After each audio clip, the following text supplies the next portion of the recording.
ആ സമയത്ത് അവരുടെ സ്ഥലം എന്തോരം എന്നിട്ട് അളന്ന് കെട്ടാതെ ഞങ്ങളുടെ ഇതിലേക്ക് ഈ 4 അടി പറഞ്ഞേക്കാൻ ആ സ്ഥലം കയറ്റി ഇവർ മതിൽ കെട്ടി വെച്ച് ഇത് കേസുമായി ഞങ്ങൾ മുന്നോട്ട് പോയി കഴിഞ്ഞ് കഴിഞ്ഞപ്പോൾ അവരുടെ വക്കീൽ പറഞ്ഞ് മതിൽ തള്ളിക്കളയാം. 10-16 കേസ് ഞങ്ങൾ നടത്തി കഴിഞ്ഞു. ഇനി ഞങ്ങൾക്ക് പോകാൻ സാമ്പത്തികമായിട്ട് യാതൊന്നും ഒരു നിവൃത്തിയില്ല. മുഖ്യമന്ത്രിയുടെയും വകുപ്പ് മന്ത്രിയുടെയും കളക്ടറിൻ്റെയും ആർഡിഒൻ്റെയും എല്ലാവരുടെ നിർദ്ദേശവും ഞങ്ങൾക്ക് വീണ്ടും അളന്ന് അവയിൽ പൊളിക്കാനാണ് നിർദ്ദേശം കൊടുത്തത്. പക്ഷേ ഇതുവരെ ഞങ്ങൾക്ക് കോർപ്പറേഷനായിട്ട് അത് നടത്തി തന്നിട്ടില്ല. നിങ്ങൾ പറയുന്ന മാതിരി ഞങ്ങൾ സർക്കാർ പറയുന്നതനുസരിച്ച് ചെയ്തു കഴിഞ്ഞാൽ ഞങ്ങൾ നാളെ ഇവിടെ നിന്ന് ഓഫീസിൽ നിന്ന് മാറി ഞങ്ങളുടെ കുട്ടികളെ കുടുംബത്തിനെ കൊണ്ട് മാറി താമസിക്കേണ്ടി വരും. പാർട്ടിയുടെ ഇടപെടലാണ് മെയിനായിട്ട് നടക്കുന്നത്. അഹന്യയിൽ ഇങ്ങനെയുള്ളതൊക്കെ ഞങ്ങൾക്ക് പേടിയാണ്. കട്ടയം കൊണ്ടെറിയാനും ഞങ്ങൾ വെട്ടൊരുവാളിനെ വെട്ടു എന്നൊക്കെയാണ് പറയണത്. എന്നിട്ട് ഈ വ്യക്തി അവിടെ ഉണ്ടായിട്ടും പോലീസുകാർ വിളിച്ചില്ല. അപ്പോൾ അവർ തിരിച്ചു വന്നു സാറിൻ്റെ വ്യക്തിയായിട്ട് സംസാരിച്ചിട്ട് ഇപ്പോൾ അതിലൊക്കെ എങ്ങനെ വിളിച്ച് സംസാരിക്കണമെന്ന് പിന്നെ പോലീസുകാർ എന്തിനുള്ളത്. ഞങ്ങൾ മുഖ്യമന്ത്രിക്ക് വരെ എഴുതിയിട്ടുണ്ടായിരുന്നു ഞങ്ങൾക്ക് കാര്യം സാധിച്ചതിൽ ഞങ്ങൾ ആത്മഹത്യ ചെയ്യുന്നു പറഞ്ഞിട്ടുണ്ടായിരുന്നു. ഞങ്ങൾക്ക് അല്ലാണ്ട് വേറെ വഴിയില്ല, ഞങ്ങൾ എന്ത് ചെയ്യും?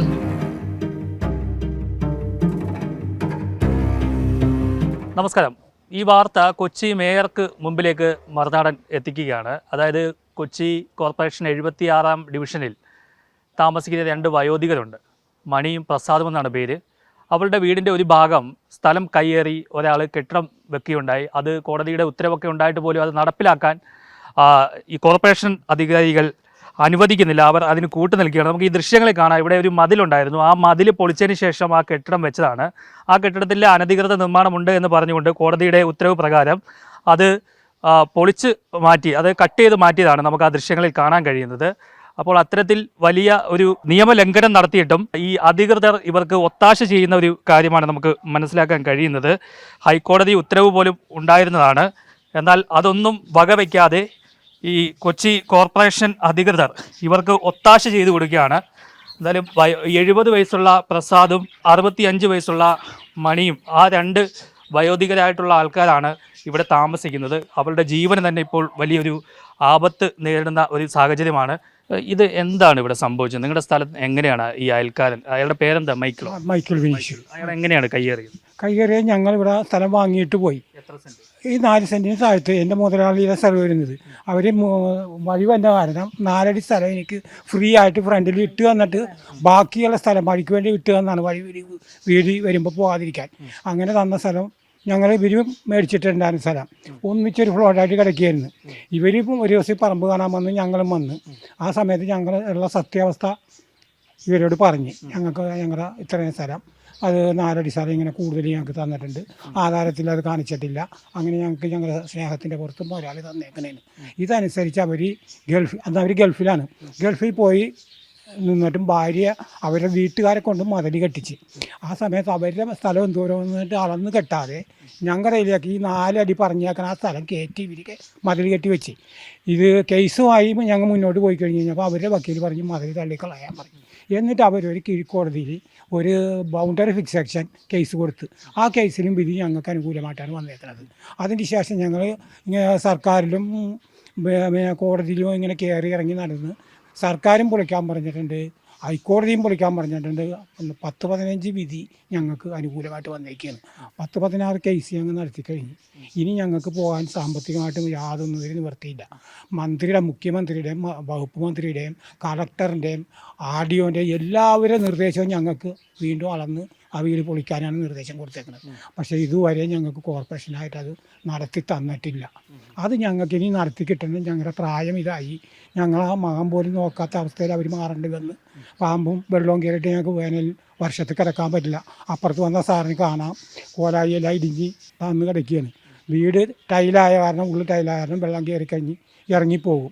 അപ്പം ഞങ്ങൾ എന്നെ മകനോട് പറഞ്ഞ് ഈ വെള്ളത്തിൽ കിടന്ന് കൊച്ചിനെ കൊണ്ട് നീ വിഷമിക്കണ്ട, ഞങ്ങളെങ്ങനെയെങ്കിലും ഇവിടെ കഴിഞ്ഞുകൊള്ളാം, ഞങ്ങളുടെ കാലം അങ്ങനെ പോയിക്കോട്ടെ, നീ എവിടെയെങ്കിലും പോയി സ്വസ്ഥമായി താമസിക്കാൻ പറഞ്ഞിട്ട് അവൻ 1 കൊല്ലമായി ഇപ്പം മാറി താമസിക്കുകയാണ്. ഇപ്പം ഈ ഹൈക്കോടതിയുടെയൊക്കെ ഉത്തരവുണ്ട് ഇത് പൊളിച്ചു മാറ്റണം, ഇത് നിങ്ങളുടെ സ്ഥലം തിരിച്ചു പിടിക്കണം എന്ന് പറഞ്ഞിട്ടുണ്ട്. പക്ഷേ എന്തുകൊണ്ടാണ് ഈ അധികൃതർ തയ്യാറാവാത്തത്? അത് ചെയ്യുന്നില്ല, അവർ കോർപ്പറേഷൻ ചെയ്യുന്നില്ല. അതിൻ്റെ മുകളിൽ ഒരാൾ പ്രവർത്തിക്കുന്നുണ്ടെന്നുള്ളതാണ് ഞങ്ങളുടെ അറിവ്. അവർ പറയുന്നത് നിങ്ങൾ പറയുന്ന മാതിരി ഞങ്ങൾ സർക്കാർ പറയുന്നതനുസരിച്ച് ചെയ്തു കഴിഞ്ഞാൽ ഞങ്ങൾ നാളെ ഇവിടെ നിന്ന് ഓഫീസിൽ നിന്ന് മാറി ഞങ്ങളുടെ കുട്ടികളെ കുടുംബത്തിനെ കൊണ്ട് മാറി താമസിക്കേണ്ടി വരും. പാർട്ടിയുടെ ഇടപെടലുണ്ട്. പാർട്ടിയുടെ ഇടപെടലാണ് മെയിനായിട്ട് നടക്കുന്നത് മുഴുവനും. ഇവിടെ ജീവിക്കാൻ പറ്റാത്ത സാഹചര്യമാണ്. സാഹചര്യം ഇങ്ങനെയുള്ളതൊക്കെ ഞങ്ങൾക്ക് പേടിയാണ്. കട്ടയം കൊണ്ടെറിയാനും ഞങ്ങളെ വെട്ടൊരുവാളിനെ വെട്ടു എന്നൊക്കെയാണ് പറയണത്. ഞങ്ങൾക്ക് ആകെ ബുദ്ധിമുട്ടാണ്. ഞങ്ങൾക്ക് ആകെ 2 കാരണന്മാരുള്ളതാണ്. ഇങ്ങനെ രാത്രി ഇങ്ങനെയൊക്കെ ചെയ്തിട്ട് ഞങ്ങൾ എന്ത് ചെയ്യും? പോലീസിനെ വിളിച്ച പോലീസ് എപ്പോഴും വന്നത്. അതുകൊണ്ടാണ് അന്ന് ആ ഗേറ്റും സ്റ്റേഷനിൽ ഓടാൻ ഇടാൻ പറ്റിയില്ലെങ്കിൽ ചിലപ്പോൾ അവർ ഈ കട്ടയും കൊണ്ട് ചിലപ്പോൾ ചേട്ടൻ്റെ തലക്കാണ് അടിക്കണമെങ്കിൽ ഞങ്ങൾ എന്ത് ചെയ്യും? എന്നിട്ട് അപ്പം തന്നെ പോലീസിനെ വിളിച്ച് പോലീസ് വരികയും ചെയ്തു. എന്നിട്ട് ഈ വ്യക്തി അവിടെ ഉണ്ടായിട്ടും പോലീസുകാർ വിളിച്ചില്ല. അപ്പോൾ അവർ തിരിച്ചു വന്നു, സാറിൻ്റെ വ്യക്തിയായിട്ട് സംസാരിച്ചു. ഇപ്പോൾ അതിലൊക്കെ എങ്ങനെ വിളിച്ച് സംസാരിക്കണമെന്ന്. പിന്നെ പോലീസുകാർ എന്തിനുള്ളതാണ്? എന്നിട്ട് പിറ്റേ ദിവസം ഞങ്ങളോട് പരാതിയായിട്ട് ചെല്ലാൻ പറഞ്ഞു. ഫോട്ടോ വെച്ചില്ല. എന്നിട്ട് ഞങ്ങൾ പരാതിയായിട്ട് ചെന്നു. ഇവരെയും വിളിപ്പിച്ചു. ചെന്ന് കഴിഞ്ഞപ്പോൾ ഞങ്ങളോട് ആദ്യം സംസാരിച്ചു. അത് കഴിഞ്ഞ് അവരോട് സംസാരിച്ചു. അത് കഴിഞ്ഞ് 2 പേരെ വിളിച്ചപ്പോൾ ഇനി അങ്ങനെ ഒന്നും ഉണ്ടാവില്ല, ഇനി എന്തെങ്കിലും ഉണ്ടെങ്കിൽ എന്നെ നേരിട്ട് വിളിച്ചു എന്ന് പറഞ്ഞ് ആ നേരത്തെ CI ഞങ്ങൾക്ക് അവരുടെ പ്രൈവറ്റ് നമ്പർ തന്നു. ഈ CPM-കാരാണോ ഇതിന് ഒത്താശ ചെയ്ത് കൊടുക്കുന്നത്? എന്നാണ് ഞങ്ങളുടെ ഇത്. അല്ലാണ്ട് ഞങ്ങൾക്ക് എന്ത് പറയാൻ പറ്റും? അവരുടെ കയ്യിലാണ് നിൽക്കുന്നത്. അവരുടെ ഒരാളാണ് ഇതിൻ്റെ പുറകിൽ പ്രവർത്തിച്ചുകൊണ്ടിരിക്കുന്നത് എന്നുള്ളതാണ് ഞങ്ങളുടെ അറിവ് മുറിവ്. ഞങ്ങൾ തീർച്ചയായിട്ടും ഞങ്ങൾ മുഖ്യമന്ത്രിക്ക് വരെ എഴുതിയിട്ടുണ്ടായിരുന്നു. ഞങ്ങൾക്ക് കാര്യം സാധിച്ചെന്നിൽ ഞങ്ങൾ ആത്മഹത്യ ചെയ്യുന്നു പറഞ്ഞിട്ടുണ്ടായിരുന്നു. ഞങ്ങൾക്ക് അല്ലാണ്ട് വേറെ വഴിയില്ല. ഞങ്ങൾ എന്ത് ചെയ്യും? അങ്ങേർക്കും എനിക്ക് എന്തെങ്കിലും സംഭവിച്ചാൽ ഞങ്ങൾ ഒരാളെന്ത് ചെയ്യും? പിന്നെ ഇവരുടെ വധഭീഷണിയും ഉണ്ട്. പൊളിപ്പിച്ചാലും ഞങ്ങൾ അവധിച്ച് കളയും അങ്ങനെ ഇങ്ങനെയെന്നൊക്കെ പറഞ്ഞുകൊണ്ട്. അതുകൊണ്ട് ഞങ്ങൾ തീരെ ഇതിലാണ്. അതുകൊണ്ട് നിങ്ങളെങ്കിലും ഇടപെട്ട് ഞങ്ങൾക്ക് കാര്യം നടത്തി തന്നെ. ഹൈക്കോടതി വിധി വന്നാലും ഒരു നടത്തില്ലെങ്കിൽ ഞങ്ങൾ എന്ത് ചെയ്യും? നിങ്ങളൊന്ന് ആലോചിച്ച് നോക്ക്. ഞങ്ങൾ അത് തന്നെ ഓർത്തില്ല. ഞങ്ങൾ 15 ഒരു കേസിനാണ് കാശ് കൊടുത്ത് ഞങ്ങൾ ഒരു പരുവമായി. പിന്നെ എന്ത് ചെയ്യും? 4000 രൂപയിലാണ് ഞങ്ങളിപ്പോൾ ജീവിച്ചുകൊണ്ടിരിക്കുന്നത്. വേറെ ഒരു വരുമാനം ഞങ്ങൾക്കില്ല. മകനോട് ഞങ്ങൾ പറഞ്ഞിട്ടുണ്ട്, നീയായിട്ട് ഞങ്ങൾക്ക് ഒന്നും തരണ്ട, നിങ്ങൾ സ്വസ്ഥമായിട്ട് ജീവിക്കും, ഞങ്ങളെങ്ങനെയെങ്കിലും കഷ്ടപ്പെട്ട് ഇങ്ങനെ കഴിഞ്ഞോളാം, കുറച്ച് കാലമല്ലേ ഉള്ളൂ ഒക്കെ പറഞ്ഞാണ് ഞങ്ങൾ ഇപ്പോൾ നിൽക്കുന്നത്. ഇപ്പോൾ തന്നെ എനിക്ക് ഒരു വർത്തിരാഞ്ഞിട്ട് ഞാൻ ഒറ്റക്ക് കിടന്ന് ചെയ്തതാണ് ഈ വീട് വൈറ്റ് വാഷ്. അത്രക്ക് സാമ്പത്തിക ബുദ്ധിമുട്ടാണ് ചെയ്യാൻ. ഇപ്പോൾ ഞാൻ ഇതിൻ്റെ മുകളിലൊക്കെ ചെയ്യായിരുന്നു, എനിക്ക് നിവൃത്തിയില്ല.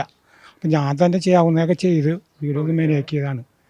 അപ്പം അങ്ങനെയുള്ള സാഹചര്യത്തിൽ ഞങ്ങൾക്ക് ഇതൊന്നും നടന്ന് കിട്ടിയിട്ട് ആ സമാധാനത്തിലോട് മരിക്കണം എന്നുള്ളൊരാഗ്രഹമുണ്ട്. അതാണ് അന്ത്യാഗ്രഹം. മുഖ്യമന്ത്രിയോട് പറയാനുള്ള, മുഖ്യമന്ത്രിയുടെ നേരത്തെ ഞങ്ങൾ എല്ലാം എഴുതിയും ഓർഡറും എല്ലാം കൊടുത്തിട്ടുണ്ട് സാറ്. അവർ പറയുന്നത് മന്ത്രി അവിടെ ഇരുന്ന് പറയും, ഞങ്ങളിവിടെ ചെയ്താലേ നിങ്ങൾക്ക് ചെയ്ത് കിട്ടുള്ളതാണ്. മന്ത്രിക്ക് ഒരു റിപ്പോർട്ട് കൊടുത്തത് അളന്ന് കഴിഞ്ഞിട്ട് ചെയ്യാന്ന്. അളന്നപ്പോൾ കൃത്രിമോളാണ് ചെയ്ത്. അപ്പോൾ പിന്നെ എങ്ങനെ ശരിയാവും? അവർ ആ കൃത്രിമ റിപ്പോർട്ട് മന്ത്രിക്ക് കൊടുത്തിട്ടുണ്ട്. അവിടെ അതാണ് പ്രശ്നം. അളവിൽ കൃത്രിമം കാട്ടണം. അവരോട് മന്ത്രിക്ക് കൊടുത്തിട്ടുണ്ട്, മുഖ്യമന്ത്രിക്ക്. അന്നേരം ഒരു കേസുണ്ട്, അത് തീർന്നു കഴിഞ്ഞാൽ ആ വിധി അനുസരിച്ച് ചെയ്ത് കൊടുത്തേക്കാന്നാണ്. അതിൻ്റെ രേഖ വേണമെങ്കിൽ സാറിന് ഇപ്പോൾ വേണമെങ്കിൽ കാണിച്ചു തരാം. രേഖകൾ വേണ്ട. അപ്പോൾ അവർ അളവിൽ കൃത്രിമം ചെയ്തിട്ട് ചെയ്യാതിരിക്കാൻ. എന്നാലും അളന്നാലും അളന്ന സ്ഥലത്തിൻ്റെ തർക്കമുണ്ടെങ്കിൽ ശരി, വീട് പൊളിക്കാനാണ്. ബാക്കി 3 ഭാഗം പൊളിക്കാനാണ് കോടതി പറഞ്ഞേക്കണ. 3 ഭാഗം സർക്കാർ പറഞ്ഞേക്കണ പ്ലാനും പ്രകാരമല്ല, ചട്ടലംഘനമാണ്. ആ ബിൽഡിങ് പൊളിക്കാനാണ് ഉത്തരവ്.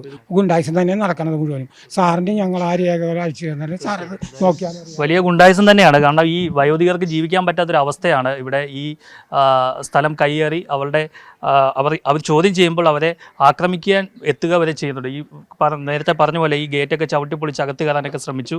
എപ്പോഴും ഇവരെ അസഭ്യം പറയുകയാണ്. അത്തരത്തിൽ ജീവിക്കാൻ പറ്റാത്ത അവസ്ഥയാണ്.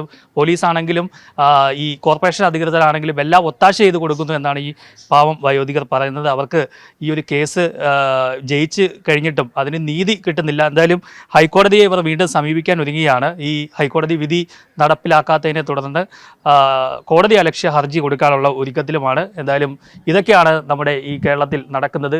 ഗുണ്ടാ വിളയാട്ടമാണ് എങ്ങും എന്നുള്ള കാര്യത്തിൽ യാതൊരു സംശയമില്ല. ഫോർട്ട് കൊച്ചിയിൽ നിന്നും ജസ്വിൻ വർഗീസിനോടൊപ്പം R. പിയൂഷ്, മറുനാടൻ മലയാളി.